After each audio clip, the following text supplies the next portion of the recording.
사실은 저희는 이런 명현을 통해서 그런 행동을 하고 그 감정을 표출함으로써 이게 배출이 되는 거거든요. 이게 명현 반응을 통해서. 어쨌든 그래서 이분이 한 달 조금 안 됐을 때 정상으로 돌아왔다고 그 어머니께서 막 길게 후기를 써신 거예요. 네, 안녕하세요. 지난 15년 동안 1,500명 이상 트라우마 제로 치료를 담당했던 하정규 소장이라고 합니다.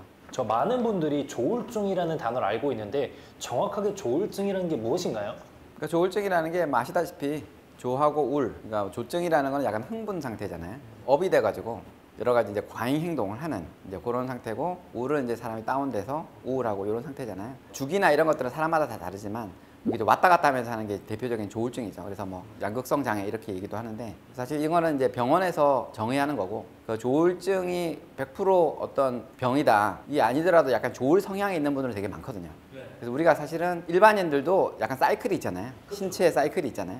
어쨌든 이제 조울증 같은 경우는 이제 병적인 증세로 이제 이렇게 조와 우를 왔다 갔다 하는 건데, 이것도 약간 계절성으로 뭐 몇 개월 단위로 이렇게 조울로 갔다 가는 사람도 있고, 어떤 분들은 가끔 가다가 이제 조증이 일어나는 분도 있고, 또 사이클이 굉장히 짧게 뭐 며칠 단위로 이런 분도 있고, 이게 굉장히 다양하거든요. 사실은 조울증이 있으면서 여러 가지 망상이나 환청 이런 걸 같이 있거나, 강박도 굉장히 극심한 다양한 강박이 있거나, 뭐 불안이라든지 뭐 약간 공황장애 같은 것이라든지 이런 게 막 섞여 있는 분이 되게 많아요. 사실은 조현병에 가까운데, 병원에서 사실 조현병이냐 조울증이냐를 약간 갈등하는 분들이 많거든요. 왜냐하면 조현병이라고 하면 이거는 더 심한 부류로 돼가지고 약간 낙인을 찍는 효과가 있어요. 그래서 조현병에 가깝지만 조울증으로 이렇게 진단해주는 경우도 많거든요.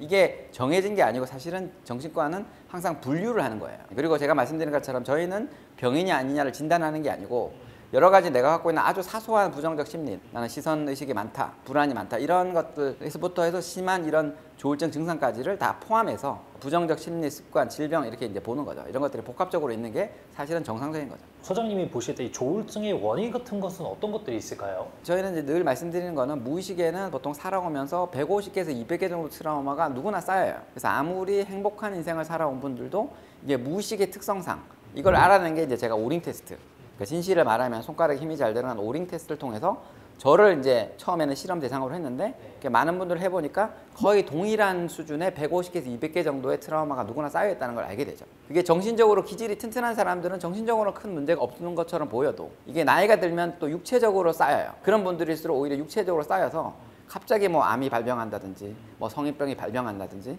뭐 이렇게 가서 이제 아프거나 이렇게 돌아가시는 분도 있잖아요. 그래서 말씀드린 것처럼 누구나 무의식에 부정적 감정 에너지, 그것들이 150개에서 몇 개에서 쌓여 있으면서 이게 기질과 결합해서 기질에 따라서 나타나는 거죠. 그래서 사실 저도 과거에 우울증을 앓았는데 어디를 가면은 조울증이라고 진단하는 데도 있었어요. 약간 조울 성향이 있었거든요. 제가 완전 조증은 아니지만 약간 이제 업이 되면은 뭔가 내가 할 수 있는 것 같고, 그런 때는 굉장히 자신감이 있고 말도 잘하고 이렇게 되는데, 어떤 때는 되게 위축되고 주기가 딱 있지는 않았는데, 저 같은 경우는 약간 조울 성향이 있었던 것 같아요. 요즘에 이제 강박증이나 뭐 ADHD나 뭐 조울증이나 이런 거, 우울증 이런 것도 마찬가지인데, 진짜 조울증, 가짜 조울증, 아니면 진짜 ADHD, 가짜 ADHD 이런 거를 제가 비교하는 그 영상들을 뭐 정신과 의사분들이라든지 이런 분들이 많이 올리시더라고. 근데 사실 저희 입장에서는 그게 의미가 없어요. 왜냐하면 내가 느끼는 증상 자체, 이게 이제 중요한 거고, 복합적으로 어차피 있는 거기 때문에. 그래서 말씀드린 것처럼 조현병에 가까운 조울증 증상도 굉장히 많거든요. 그러면은 내담자분들 중에서 조울증을 앓고 오시는 분들이 있을 텐데, 혹시 기억나는 사례 이런 게 있을까요? 대표적으로 최근에 제가 이제 지방 출장을 가서 한 친구가 있는데 아마 20살 정도 되는 것 같아요.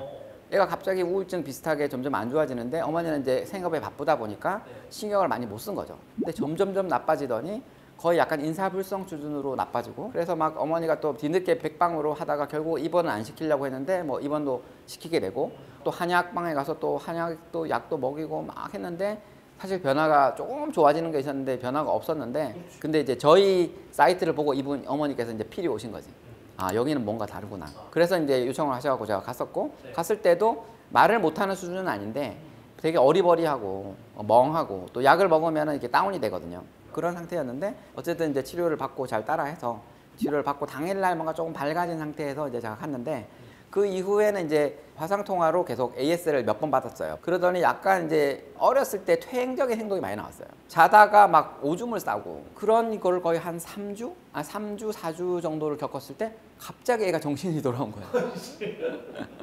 정말 극적이에요. 그래서 어머니가 제가 카톡으로 막 이런 증상이 지금 이런 게 있는데 이거 명현 맞나요? 이런 걸 굉장히 많이 보냈어요. 그래서 제가 보기에 명현 맞다. 우리는 경험이 많기 때문에 이게 퇴행적인 행동이다.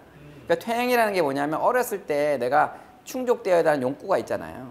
근데 그런 환경이나 뭐 가정 그 상황이나 이런 것 때문에 충족되지 못한 거죠. 예를 들어서 내가 뭐 오줌을 쌌는데 혼내고 하니까 내가 싸고 싶은데도 못 싸고 그런 것들이 이제 퇴행적인 행동을 통해서 그걸 표출하는 거죠. 이제 이런 걸 겪는 걸 되게 많이 봤어요. 저는 충족되지 못한 욕구가 억압되어 있는 거예요. 그래서 뭐 이 내면화의 이론에서는 이 내 속에 있는 내면화를 잘 다독여주고 자기 사랑을 해주는 이런 쪽으로 가는데 사실은 저희는 이런 명현을 통해서 그런 행동을 하고 그 감정을 표출함으로써 이게 배출이 되는 거거든요. 이게 명현 반응을 통해서. 어쨌든 그래서 이분이 한 달 조금 안 됐을 때 정상으로 돌아왔다고 그 어머니께서 막 길게 후기를 써신 거예요. 근데 그랬더니 역시 그 힘이 있어가지고 엄청나게 많은 분이 그 후기를 보고 또 연락도 오고 이런 게 많거든요. 조울증이 여러 가지 이제 병적 증상도 있지만 결국은 병이라기보다 무의식에 쌓인 트라우마와 기질에 따라서 나타나는 복합적인 증상인 거죠. 결국은 가장 근본적인 치료는 저희가 하는 것처럼 그 무의식에 쌓인 트라우마를 해소하면 기질이나 뭐 여러 가지 상황과 상관없이 내 무의식이 점점 밝아지면서 자연 치유가 일어나기 때문에 그래서 이런 도움을 받으셔서 많은 분들이 병에서 벗어나서 지혜와 잠재력을 잘 발휘하면서 행복한 인생을 사시기를 저희는 이제 기대를 하는 거죠.